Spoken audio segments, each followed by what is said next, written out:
night it came for me, the air was so still it felt like time itself had stopped. I didn't know it then, but that silence would become the sound I feared most. It was in that emptiness, that hollow quiet, that I first heard the footsteps, slow, deliberate, and impossibly close. It was a Friday night, and I had just finished a late shift at the diner. The walk home was usually uneventful. Quiet streets, the occasional bark of a dog in the distance, and the faint hum of streetlights flickering overhead. My neighborhood wasn't the kind of place you'd call lively, but it was safe, or so I thought. That night, as I turned onto my street, I noticed something strange. The air was colder than usual, a biting chill that crept under my jacket and clung to my skin. The streetlights ahead flickered, their weak glow struggling against the darkness. I quickened my pace, pulling my jacket tighter around me. I told myself it was just the weather, but deep down, a gnawing unease was beginning to take root. Halfway down the block, I heard it, a faint rustling sound, like leaves being dragged across the pavement. I stopped, my breath visible in the cold air, and looked around. The street was empty. Not a single car, not a single person. Just me and the dim, flickering glow of the streetlights. Then came the footsteps. They were slow and heavy, each one echoing in the stillness. I turned sharply, my eyes scanning the darkened street behind me. There was nothing there, just the same empty pavement and the shadows cast by the swaying trees. I told myself it was my imagination. Long shifts had a way of playing tricks on the mind, especially when paired with exhaustion. But the footsteps didn't stop. They followed me, matching my pace as I quickened my stride. My heart pounded as I resisted the urge to run, the rational part of my brain insisting there was nothing to fear. But when I reached my front door, fumbling with my keys, I felt it, a presence. It wasn't something I could see, but I knew it was there, watching, waiting. The footsteps stopped, and the air around me grew unnaturally cold. I practically fell inside, slamming the door behind me and locking it with trembling hands. My heart was racing, my mind a blur of fear and confusion. I leaned against the door, listening. The silence was suffocating, broken only by the faint hum of my refrigerator in the kitchen. Then I heard it again, a single knock, soft, deliberate, and undeniably there. My stomach dropped as I stared at the door, every nerve in my body screaming at me to move, to do something. But I was frozen, rooted to the spot by a fear I couldn't explain. The knock came again, louder this time, and then a voice, low, guttural, and unlike anything I'd ever heard. "Let me in." I didn't respond, couldn't. My throat was dry, my limbs paralyzed. The voice came again, closer now, as if it were inside the house. "Let me in." I backed away from the door, my eyes darting around the room. The shadows seemed to shift and stretch, moving in ways that defied logic. The lights flickered, and for a brief moment, I thought I saw something. A figure, tall and hunched, standing just beyond the edge of the living room. But when the lights stabilized, it was gone. I spent the rest of the night huddled on the couch, every light in the house turned on. Sleep was impossible. Every creak of the floorboards, every gust of wind outside sent my heart racing. I told myself it was just my imagination, that I was overtired and letting my mind play tricks on me. But deep down, I knew better. When morning finally came, the first thing I did was check the door. There was nothing there, no footprints, no sign that anyone had been outside. For a moment, I almost believed it was all in my head. Then I saw the mark. It was on the doorframe, etched into the wood like a brand. A symbol I didn't recognize, its lines jagged and uneven, like it had been carved with claws instead of a knife. My stomach turned as I reached out to touch it, the wood cool and smooth beneath my fingers. The mark seemed to pulse faintly, as if alive. I pulled my hand back, a cold sweat breaking out on my forehead. I didn't know what it meant, but I knew it wasn't good. As I stood there, staring at the strange symbol, a faint sound reached my ears. The same heavy footsteps from the night before, this time coming from inside the house. The footsteps echoed louder, growing closer, until they seemed to be just behind me. I spun around, my heart racing, but the hallway was empty. My chest heaved as I tried to steady my breathing, gripping the doorframe for support. The mark on the wood seemed to shimmer faintly, the jagged lines almost pulsating in the morning light. I backed away, my mind racing. The rational part of me insisted it was all just a bad dream, some lingering nightmare brought on by exhaustion. But deep down, I knew that wasn't true. The mark wasn't a hallucination, and the footsteps weren't just in my head. Something had followed me home.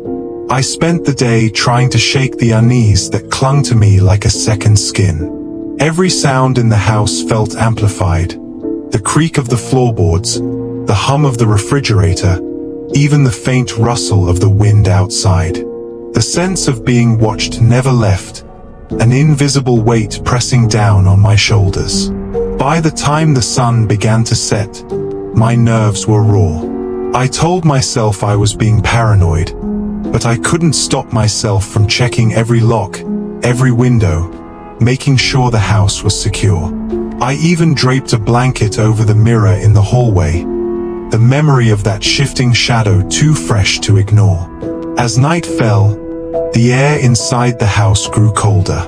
It was subtle at first, a faint chill that made me pull my sweater tighter around me. But as the hours passed, the temperature dropped further, until I could see my breath hanging in the air. And then the whispers started.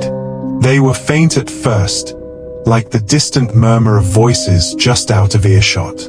I froze, straining to listen, but the whispers faded as quickly as they'd begun.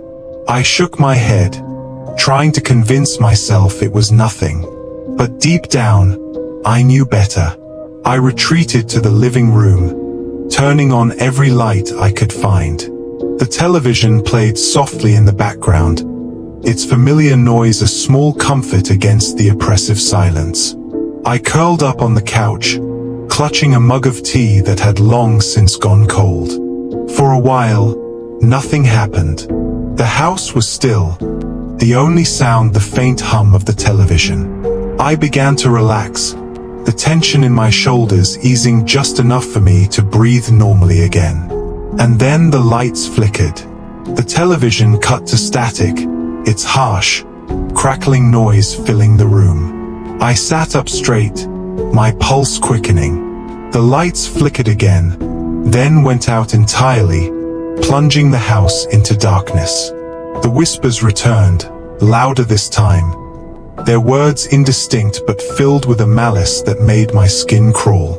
I grabbed my phone, fumbling with trembling hands to turn on the flashlight. The beam of light cut through the darkness, revealing the familiar shapes of the room.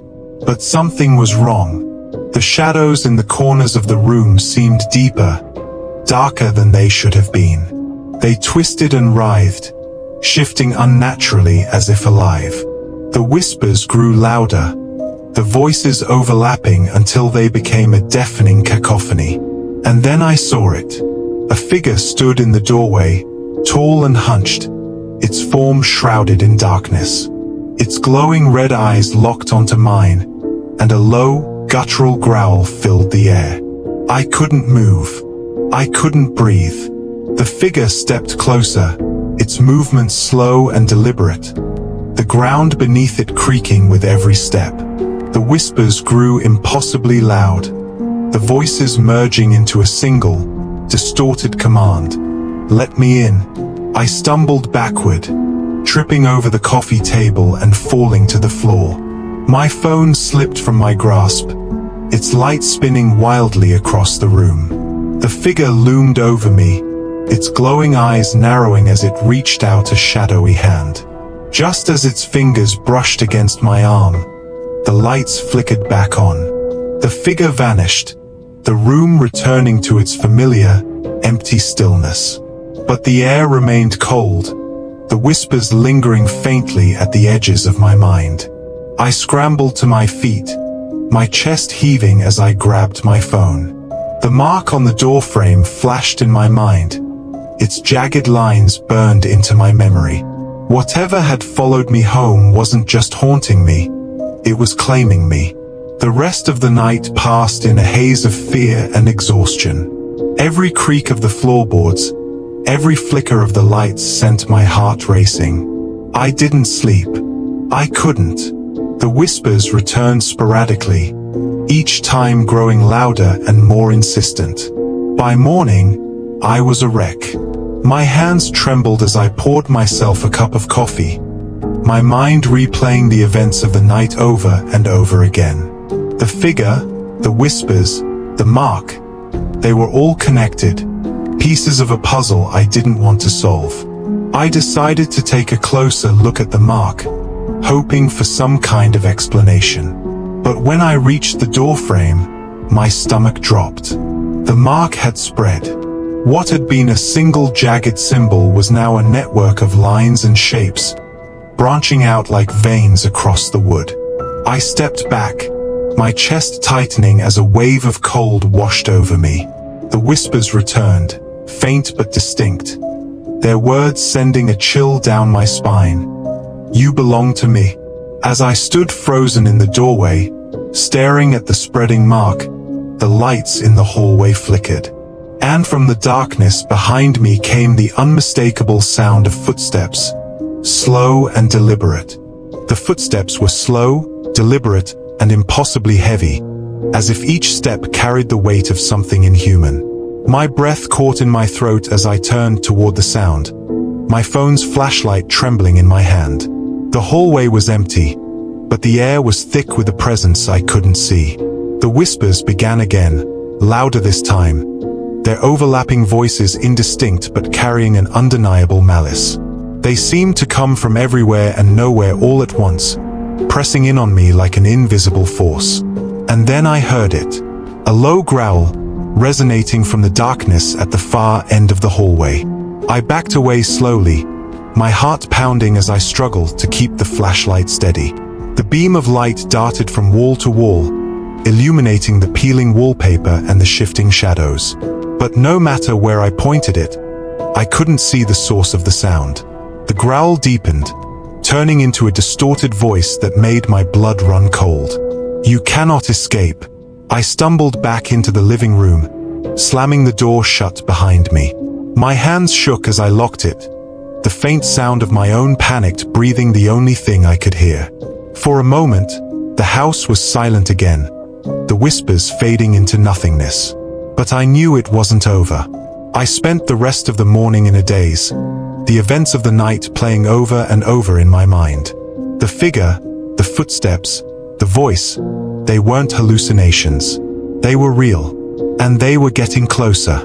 Desperate for answers, I grabbed my phone and began searching for anything that could explain what was happening. I looked up symbols, hauntings, demonic presences, anything that might connect to the mark on my doorframe. But no matter how many articles and forums I read, I found nothing that matched. Then I remembered the diner.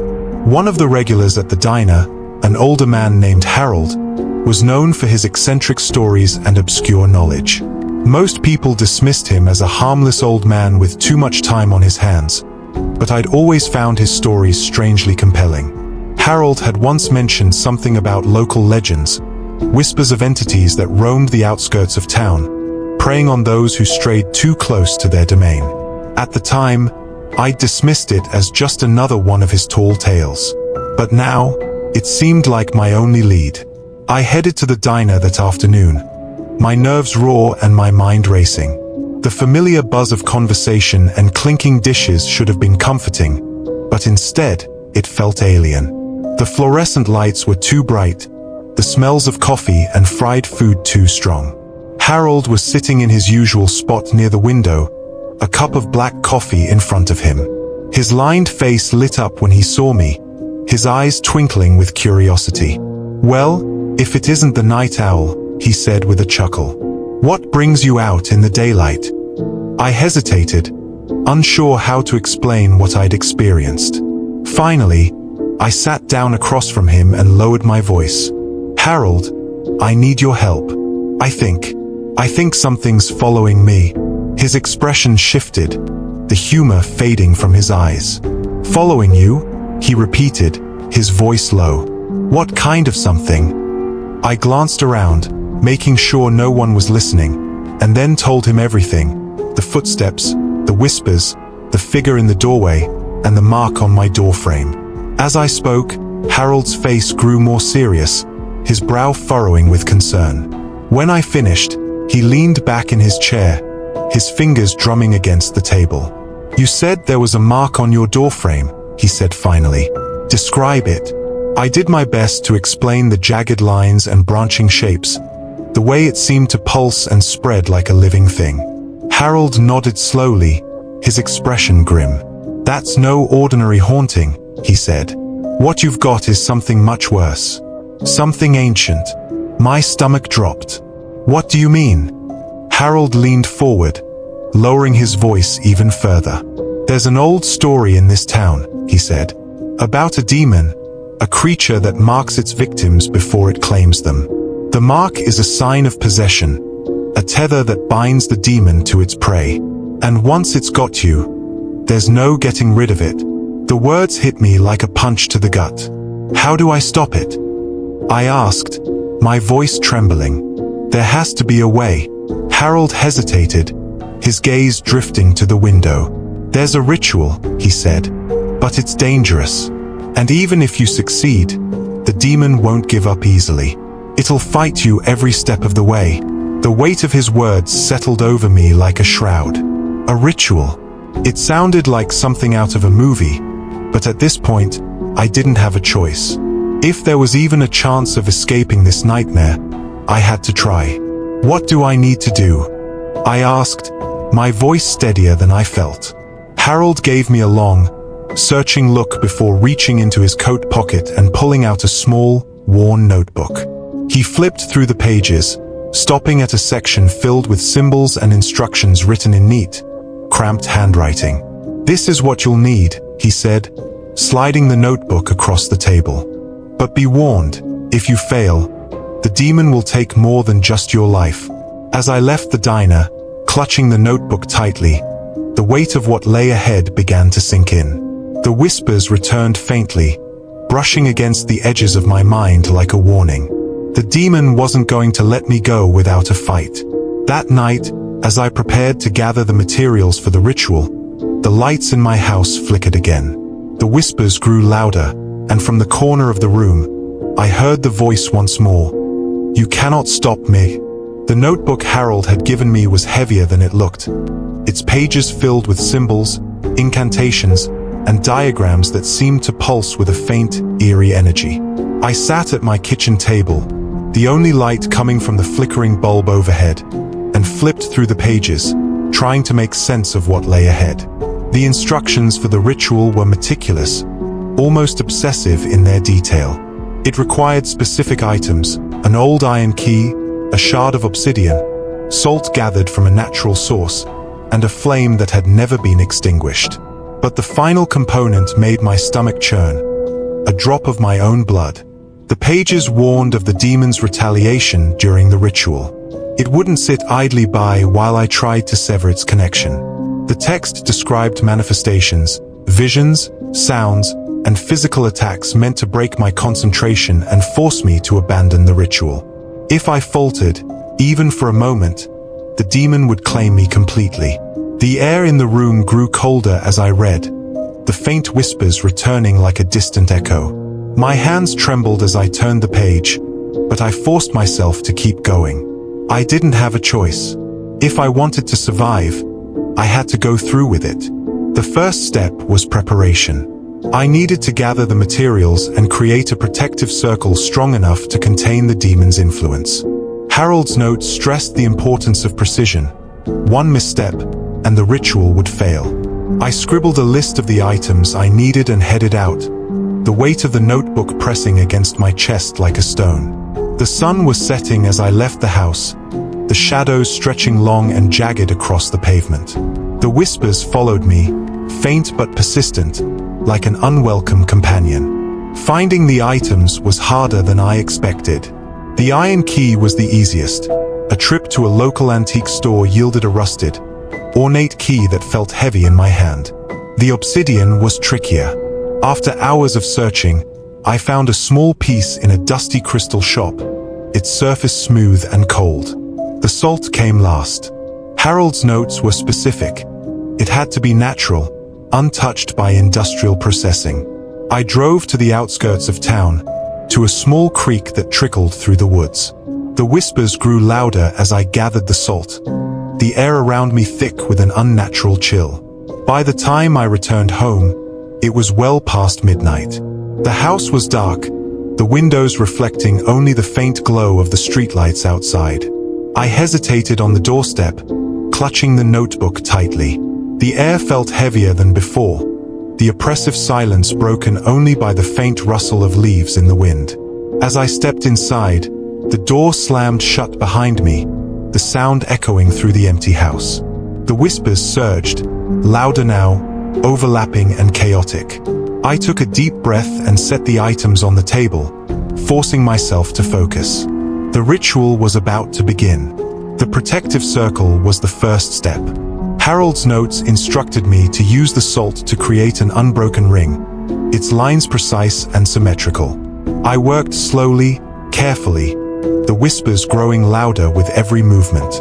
Once the circle was complete, I placed the obsidian and the iron key in the center, their presence anchoring the space.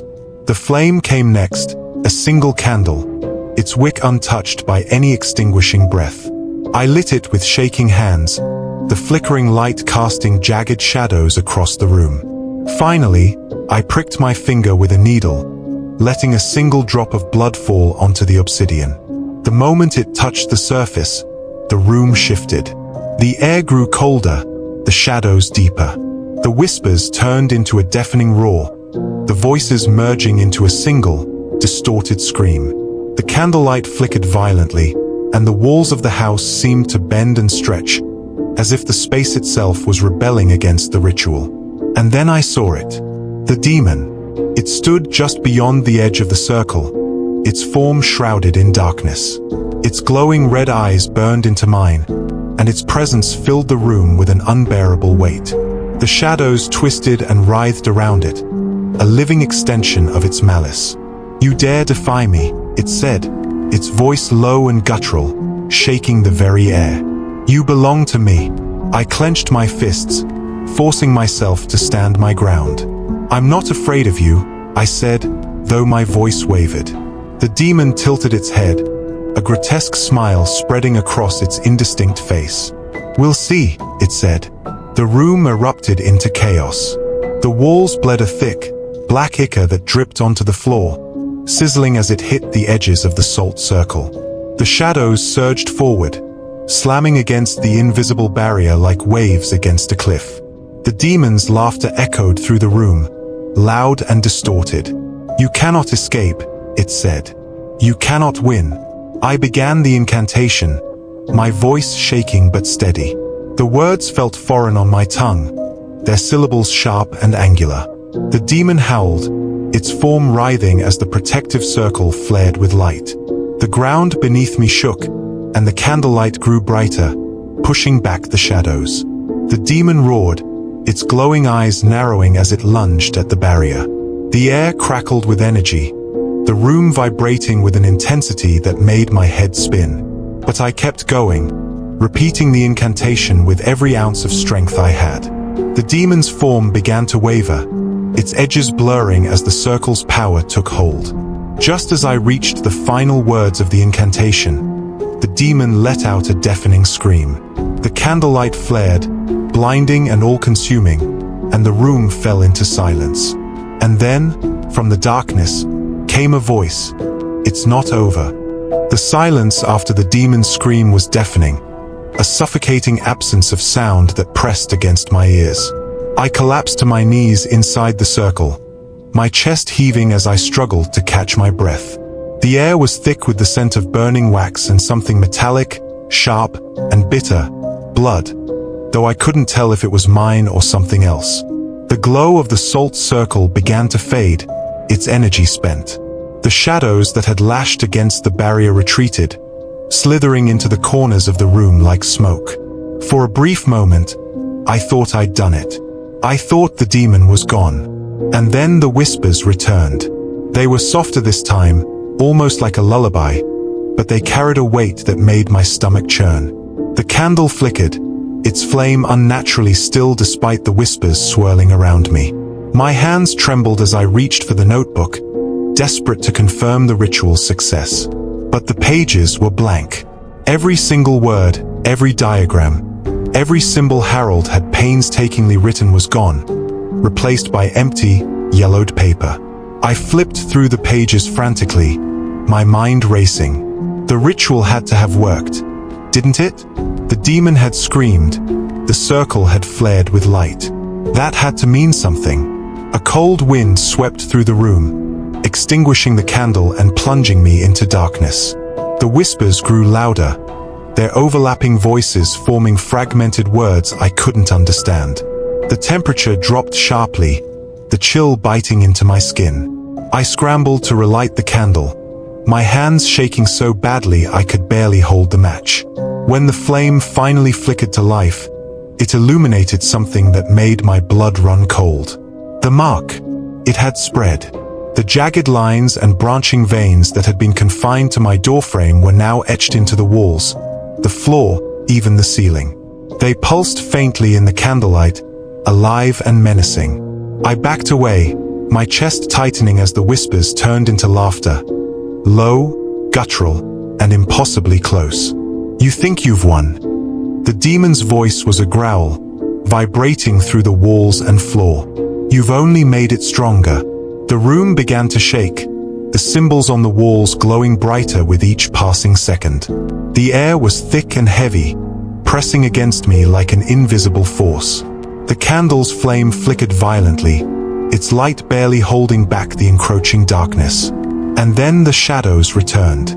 They poured out of the corners of the room, twisting and writhing like living smoke. They surged toward me, slamming against the remnants of the salt circle with a force that sent me sprawling backward. The barrier flared weakly, its energy nearly depleted. "You cannot contain me," the demon said, its voice echoing from everywhere at once. "You cannot escape." I scrambled to my feet, clutching the notebook like a lifeline. The pages were still blank, but I couldn't bring myself to let go of it. The demon's laughter grew louder, filling the room with a sound that made my skin crawl. The shadows pressed harder against the circle, cracks forming in the salt barrier. The glowing symbols on the walls pulsed in time with the demon's voice, their light blinding and chaotic. And then the circle broke. The shadows surged forward, engulfing the room in darkness. I screamed, the sound swallowed by the deafening roar of the demon's laughter. The air grew impossibly cold, the weight of the demon's presence pressing down on me like a physical force. I stumbled toward the door, my legs shaking, but it was gone. The walls of the room had shifted, the doorway replaced by a smooth, unbroken surface covered in glowing symbols. "You belong to me," the demon said, its voice a low growl that resonated deep in my chest. "You always have." The shadows closed in, their forms twisting into grotesque shapes that seemed to mock my fear. Faces emerged from the darkness, distorted, leering, and filled with malice. They whispered my name, their voices soft and haunting, sending shivers down my spine. I clutched the notebook tighter, my mind racing for a way out. The ritual wasn't over. It couldn't be. There had to be something I'd missed, something I could still do to stop this. And then I saw it. Amidst the swirling chaos, The obsidian shard lay untouched on the floor. Its surface gleamed faintly in the candlelight, a small beacon in the darkness. Harold's notes had mentioned the obsidian as a conduit, a tool for channeling the demon's energy. If I could reach it, maybe, just maybe, I could finish what I'd started. I lunged for the shard, the shadows tearing at me as I moved. Pain shot through my body as the darkness clawed at my skin, but I didn't stop. My fingers closed around the obsidian, its surface cold and sharp against my palm. The moment I touched it, the whispers stopped. The room fell into an eerie silence, the air heavy with anticipation. The shadows froze, their forms hovering in place like dark, twisted sculptures. The glowing symbols on the walls flickered, their light dimming as the obsidian shard pulsed faintly in my hand. The demon's voice returned, low and venomous. "You think that will save you?" I didn't answer. I couldn't. My focus was on the shard, its cold weight grounding me amidst the chaos. I raised it above the remnants of the salt circle, the flickering candlelight catching on its sharp edges. And then, with all my strength, I drove it into the center of the circle. The room exploded with light, a blinding flash that consumed everything. The shadows screamed, their forms writhing as they were pulled toward the obsidian. The glowing symbols on the walls burned brighter, their lines searing into my vision. The demon roared, its voice filled with rage and desperation. "This isn't over," it bellowed, its form dissolving into the light. "You cannot escape me." The light grew brighter, the roar louder, until everything went silent. When the light faded, the room was empty. The shadows were gone, the symbols on the walls reduced to faint scorch marks. But as I stood there, clutching the obsidian shard, a single whisper echoed in the silence. "You'll never be free,